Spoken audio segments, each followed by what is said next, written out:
Everybody wants to become a great speaker, and rightly so. Speaking is one of the most valuable skills in the 21st century, especially when AI has been taking over so many job roles. We buy communication self help books, listen to TED Talks, also practice public speaking just so that we can become a better speaker. But only a handful of individuals, including you guys who have clicked on this video, realize that great speakers are first great listeners. And listening is one of the most valuable and at the same time the most underrated skills of the 21st century.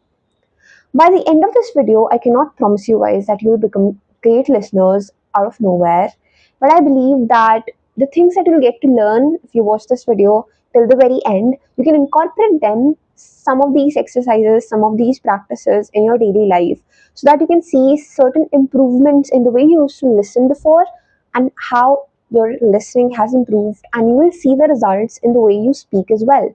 It will automatically become tenfolds better. You must have noticed therapists are firstly great listeners. In fact, negotiators spend more time listening than talking. Interviewers also judge you highly by the way you're listening to their questions, processing, and then answering. Teachers appreciate students who listen better. You must have noticed this in your classrooms as well. And leaders don't always have the best answers, but they do know how to ask the best questions. Why do you think this happens? Obviously, because they're great listeners first. But at the same time, why has listening become such a rare skill amongst the youngsters, amongst the students, amongst us in general? I am certain it's because of the short attention span that we have tend to develop, because all thanks to the short form content that we consume all day long. So we hear a lot of stuff all day round, a lot of random stuff from reels and videos that we watch online. But along the way, somewhere along the way, we have lost the art of listening. We do hear a lot, but we don't listen as much. So there is a very clear difference, a very thin line of difference between hearing and listening. So before we dive deeper into what exercises you guys can incorporate in your daily lives to become better listeners, there's this very interesting concept that I came across, which is that of a listening pyramid. So this will help you get the concept of listening in your brain, settled in a much more better manner.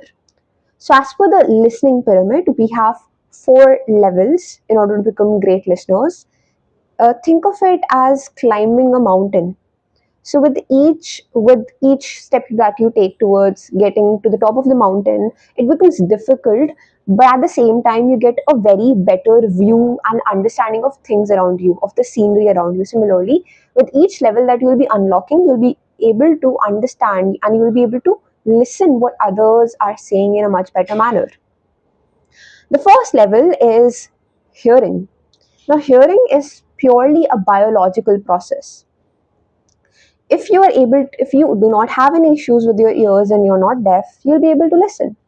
The sound waves travel, they enter into their ear, they hit the eardrum, and all the biological stuff happens in your ears, and you're able to hear the sounds. It's purely a biological process, and there is no conscious effort that you will have to make in order to hear things. Level 2 is intentional listening. Now, in this particular stage is where your brain also joins the conversation, and you are like, I've consciously decided to pay attention to what the other person is saying. So, in this particular level, you are not just biologically hearing sounds, but you're not just processing the sound, but you're also listening and processing the meaning of the words that the other person is saying. For example, if a teacher in your classroom says inflation reduces purchasing power, at level 1 you're just hearing the words. Okay, inflation and purchasing power. You might be able to repeat what the teacher has just said, but if someone will be asking you to explain what does it mean, you might not be able to. Like, this is just an example. I do understand you need to have a knowledge of those things before you can explain them, but this is just an example. You might be able to repeat what the other person has said, but that does not mean that you are listening to them. You're just hearing and then you're just making the same sounds that the other person next to you has made. So if your teacher says inflation reduces purchasing power, at level 1 you're just hearing those sounds, but at level 2 you're consciously understanding, you're listening, and you're breaking down. Okay, we have two words: inflation and purchasing power. What do they mean?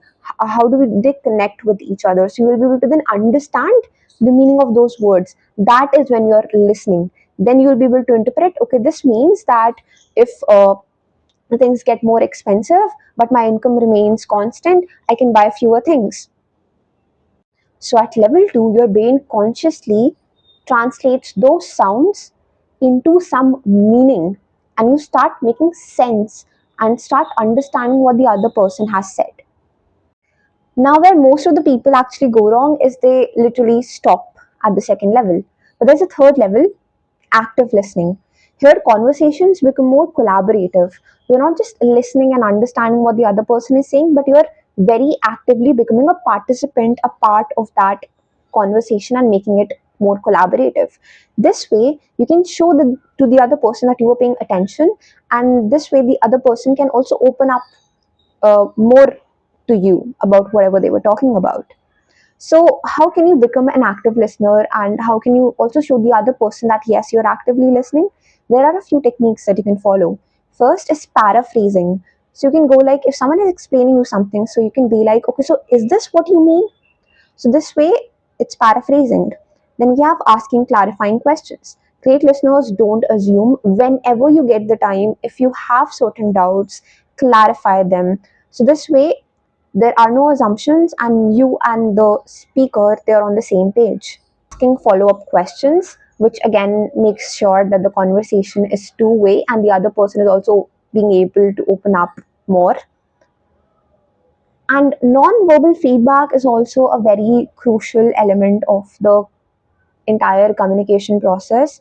The eye contact that you're making, nodding, leaning slightly forward, uh, making appropriate facial expressions. Moving on to the fourth level, which is empathetic listening. Now, this level is not really necessary when it comes to professional setting, but when you're trying to establish personal relations, I think this is one of the most important levels. Having empathy. When you're listening to the other person, you're just making sure that you're not just listening and interpreting the words on their face value, but you're also trying to connect emotionally and maturely, empathetically with the person.